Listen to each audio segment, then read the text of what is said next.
Kick back, relax. It's time for the Unconventional Ufologist.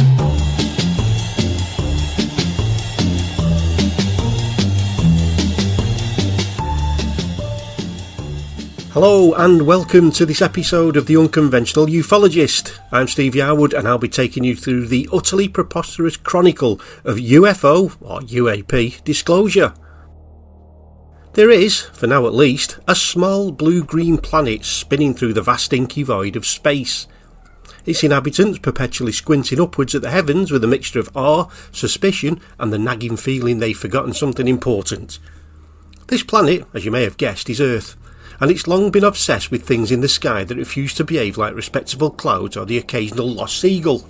These things, once called unidentified flying objects, UFOs, and now renamed as Unidentified Anomalous Phenomena, UAPs, in the hope to sound less like the title of a budget sci-fi flick, have sparked endless debates, conspiracy theories, and the occasional heated argument at the local pub. Seriously, these arguments are so big, so don't diss anyone with even a passing interest in this subject. This episode, in the grand tradition of narratives that are both enlightening and maddeningly elusive, will plunge headlong into the current state of UFO-UAP disclosure, the bureaucratic acrobatics surrounding it, and the wildly improbable and possibly ridiculous places it might lead. So, dear listener, pin back your lug holes, grab a brew of your choice, adjust your suspension of disbelief, and prepare for a journey through a cosmos of red tape, questionable aerodynamics, and the eternal hope that someone somewhere has a clue. The modern saga of UFOs, UAPs began in the 1940s, a time when humanity was busy inventing rock and roll, microwave dinners and the atomic bomb, none of which, it must be said, prepared for the sight of shiny objects zipping through the skies. In 1947, a fellow named Kenneth Arnold, while piloting his plane over Washington state, spotted a gaggle of crescent-shaped objects skipping through the air like saucers across a pond. His description, though poetic, was less a scientific treatise and more a cry of, "What the frack?" Thus was born the term flying saucer, and with it, a cultural obsession that would make the average earthling peer suspiciously at every passing cloud. The US Air Force, in a move that they honestly thought screamed, "We've got this under control," launched Project Blue Book, a programme tasked with investigating these aerial oddities. From 1947 to 1969, Blue Book catalogued thousands of sightings, most of which were dismissed as swamp gas, weather balloons, or the occasional overzealous goose with a flair for dramatics. By the time it closed in 1969, Blue Book's official stance was that nothing extraterrestrial was afoot, a conclusion that satisfied precisely no one except those who trusted government reports as much as they trusted a lawyer.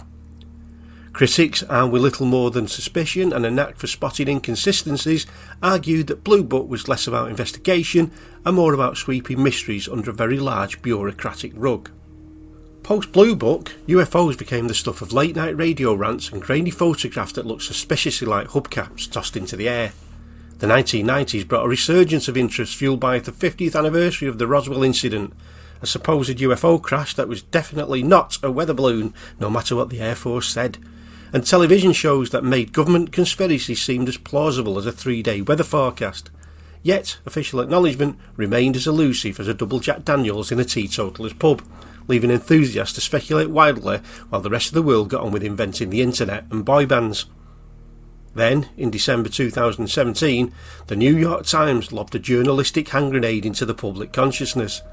In a front-page article that read like the opening chapter of a particularly gripping space opera, it revealed the existence of the Advanced Aerospace Threat Identification Program, ATIP, a clandestine Pentagon operation that had been poking around the UAP-UFO mystery since 2007.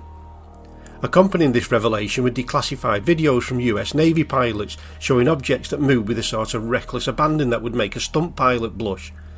The most famous, dubbed the Tic Tac incident after its resemblance to a certain minty confection, occurred in 2004 off the coast of Southern California. Navy pilot Alex Dietrich described the object as a roundish oblong shape that zipped around without wings, engines or any visible means of staying airborne, leaving her and her colleagues in a state of professional befuddlement. This was no mere weather balloon. The Tic Tac, along with other videos like Gimbal and Go Fast, showed objects performing manoeuvres that laughed in the face of Newton's laws, zipping at hypersonic speeds, rotating mid-air and generally behaving like they'd read the manual on aerodynamics, and then used it to prop up a wonky table leg. The Pentagon, in a rare moment of candour, confirmed the video's authenticity, and suddenly UFOs, well, UAPs by now, were no longer the domain of tinfoil-hatted enthusiasts, but a matter of national importance, discussed by serious people in serious suits. The involvement of Harry Reid, a senator with the gravitas of a man who could convince Congress to fund a moon base, added a layer of credibility that made even the most sceptical raise an eyebrow. By 2020, the Pentagon, realising it couldn't keep pretending the sky was just full of very fast birds, established the Unidentified Aerial Phenomena Task Force, UAPTF. This was followed in 2022 by the All-Domain Anomaly Resolution Office, or AARO, a name so bureaucratic it could make a tax form blush. AARO's mission was to investigate UAPs, with the rigour of a librarian sorting overdue finds, determining whether these phenomena were foreign drones, secret military projects, or, dare we say it, something altogether more peculiar. By August 2022, AARO had amassed 510 cases, a number that suggested either the skies were hosting a cosmic convention or someone had left the UAP photocopier on overnight. Congress, meanwhile, had caught the UAP bug like a particularly enthusiastic case of interstellar flu. The 2021 Intelligence Authorization Act demanded a report which admitted that 144 cases couldn't be explained without resorting to phrases like unusual flight characteristics and we're working on it. By 2024, the National Defence Authorization Act had mandated the creation of an Unidentified Anomalous Phenomena records collection at the National Archives, a sort of cosmic filing cabinet where declassified documents could be perused by anyone with a propensity for paperwork and a healthy dose of patience. Senators like Mike Rounds, Chuck Schumer, Marco Rubio and Kirsten Gillibrand became the unlikely protagonists of this saga, waving their gavels and demanding answers, while the Pentagon responded with the bureaucratic equivalent of "we'll get back to you after lunch, possibly in a decade." AARO, the current custodian of the UAP UFO mystery, has been busily sorting through reports like a cosmic accountant with a deadline. Its 2024 annual report to Congress listed 510 cases, of which 171 were deemed sufficiently weird to warrant further scrutiny. Most sightings, it turns out, were caused by drones, balloons or the occasional flock of geese with a flair for formation flying. However, a tantalising 2 to 5% of cases remain stubbornly unexplained, featuring objects that move with the sort of reckless abandon that would make a test pilot consider their career choices. AARO's director, John T. Kozlowski, told a Senate hearing in November 2024 that no verifiable evidence of extraterrestrial shenanigans had been found, but he admitted that some objects were very anomalous and required a closer look, preferably with a telescope and a stiff drink. To improve its cosmic detective work, AARO issued a sources sought notice in May 2025 for a custom case management system to be hosted on the Joint Worldwide Intelligent Communications System, JWICS. This system, which sounds like something a particularly pedantic pencil pusher might dream up, would categorise UAP UFO cases by type, severity and priority, convert data into structured formats and offer customisable dashboards for investigators. It's the sort of thing that makes one imagine a room full of bureaucrats staring at pie charts while stroking their chins and fidgeting with unlit pipes. Critics, however, argue that AARO's focus on national security might mean the juiciest bits of data are locked away in a filing cabinet marked classified. I mean really classified. Do not open unless you're very important. Congress, bless its overworked heart, has taken to the UAP UFO issue like a pack of intergalactic bloodhounds. Senators Rounds, Schumer, Rubio and Gillibrand have been particularly vocal, pushing for transparency with the zeal of someone trying to return a dodgy sirloin steak to Tesco.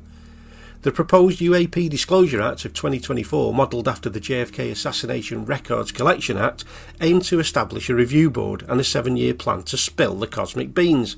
Alas, key provisions, like an advisory panel and the rather ambitious idea of seizing privately held UAP UFO materials via eminent domain, were stripped from the final version, leaving advocates like whistleblower David Grush grumbling into their coffee.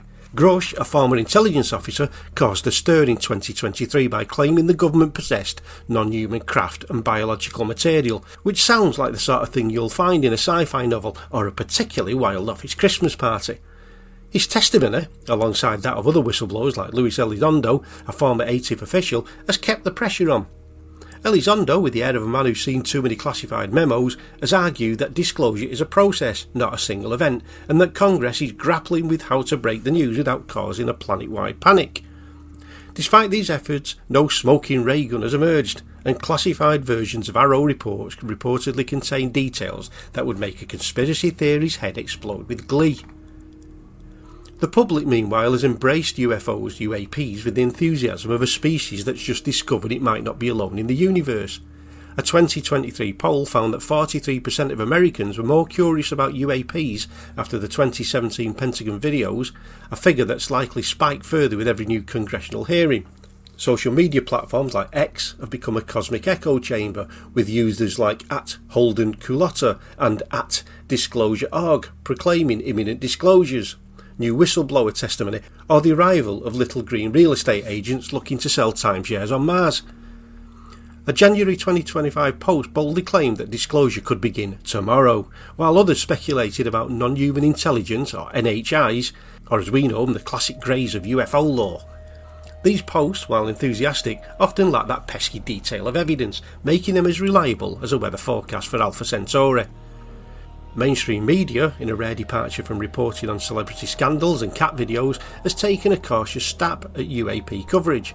Outlets like the New York Times, NBC News and the Wall Street Journal have focused on the national security angle, steering clear of extraterrestrial speculation in favour of phrases like potential threat and advanced technology. Meanwhile, the BBC, mind you, have more important things like internal scandals. Documentaries like The Age of Disclosure lean harder into conspiracy territory, alleging government cover-ups while offering little in the way of concrete proof. This tug-of-war between serious reporting and sensationalism leaves the public caught between fascination and frustration, like a cosmic game of pin the tail on the truth.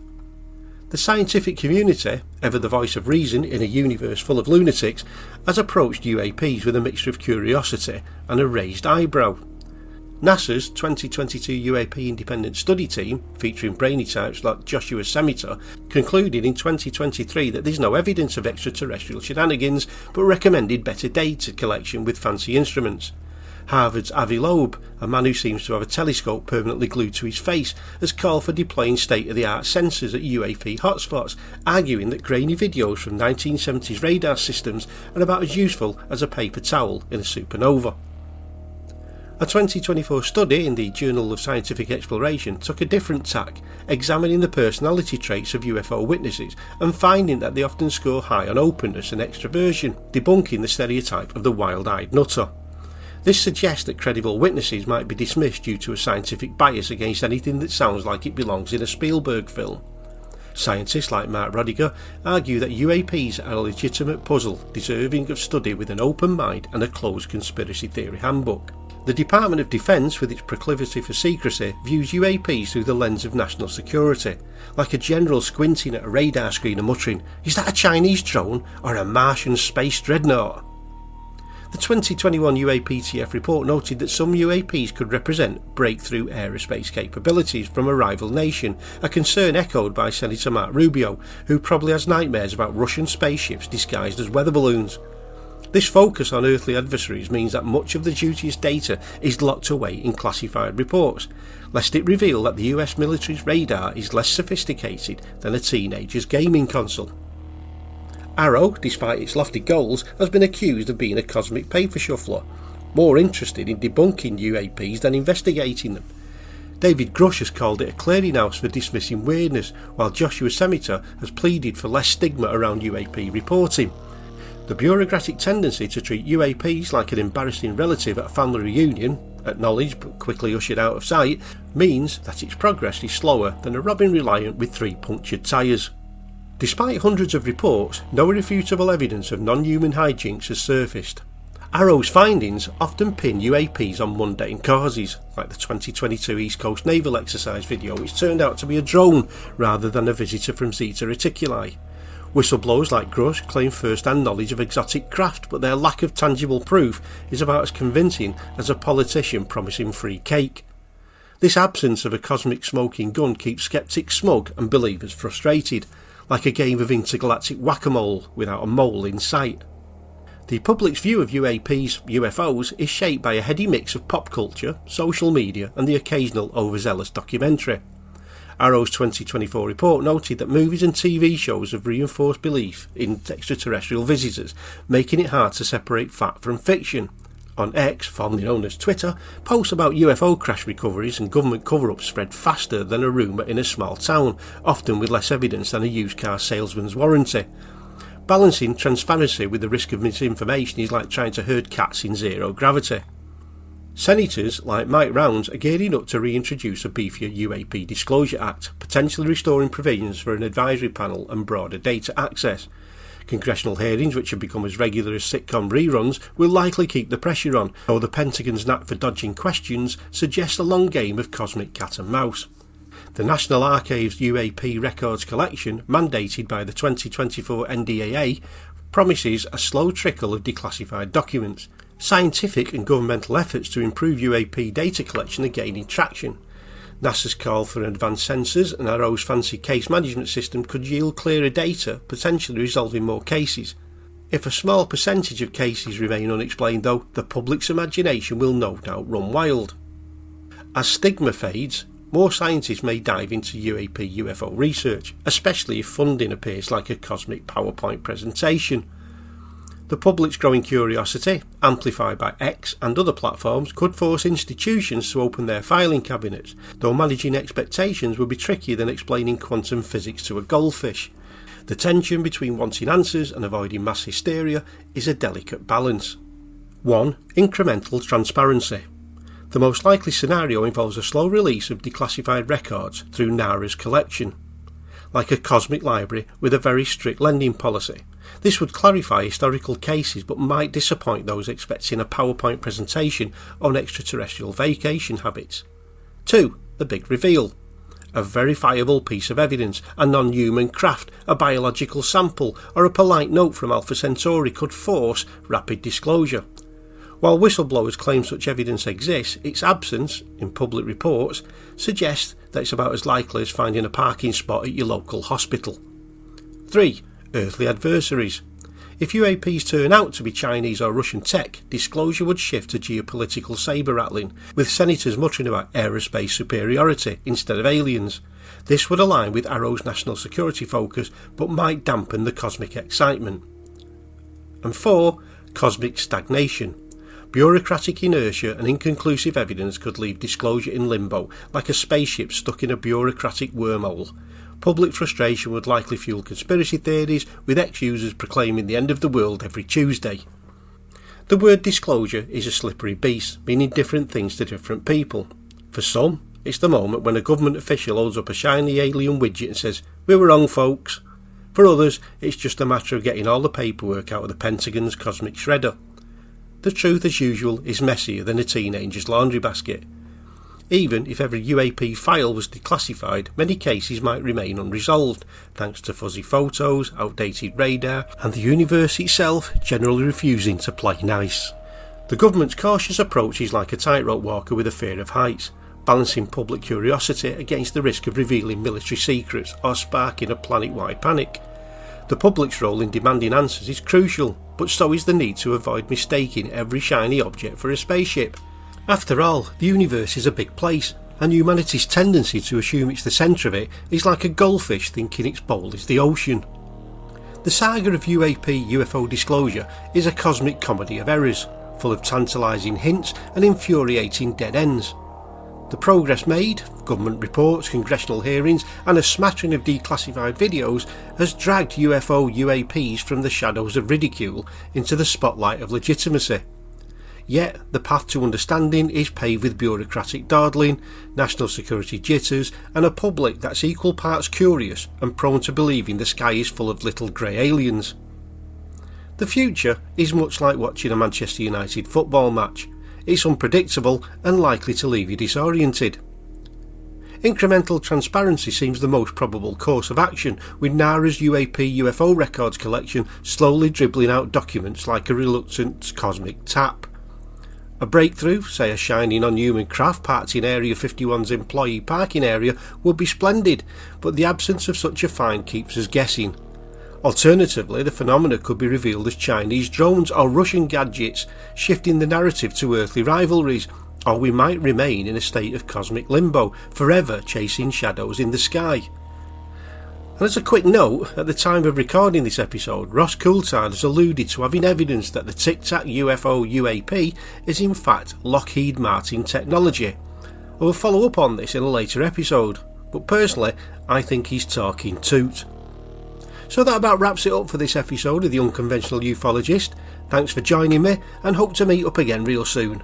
You can support this podcast using Ko-fi. All details are on the Unconventional Ufologist Facebook page. Take care.